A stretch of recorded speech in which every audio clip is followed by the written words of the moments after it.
কিন্তু সেই চিৰপ্ৰভামান সময়ৰ গ্ৰাসত পাহৰি যাওঁ কৰিব জীৱনৰ তোলাচনীৰ হিচাপ। ব্যক্তিত্ব আজি বহু দূৰত, হৃদয়ৰ কাহিনীও অকথিত।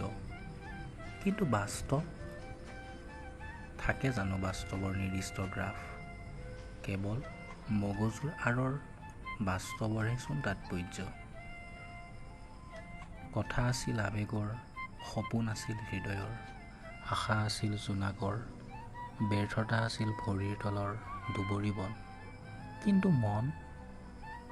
মনেই যে অবুজন, কিন্তু মনৰ আঁৰৰ উৰন্ত মনৰহে চোন তাৎপৰ্য। কবিয়ে কয় জোন তৰা নদী সাগৰৰ ভাষা, বিজ্ঞানে কয় নতুনত্বক আদৰাৰ কথা, ইতিহাসে কয় জীয়া মৰাশৰ অস্পষ্ট দুখৰ ভাষা।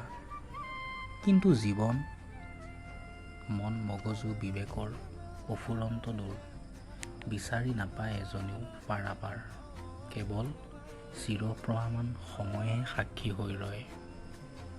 কিন্তু সময় শৈশৱে ৰিঙিয়াই, যৌৱনে উন্মাদনা জগায়, বিষাদ যেন অজুহাত সংগীতৰ লহৰত, নিসংগতাই চোন সংগ। কিন্তু বিশ্বাস হুমুনিয়াহবোৰ দীঘলীয়া, মন মগজুত দুলি থকা তৰংগৰ লেখীয়া, অনেক ৰাতিৰ অনিদ্ৰা। কিন্তু শেষ পুনৰ মন মগজু হৃদয়ৰ তাগিদা।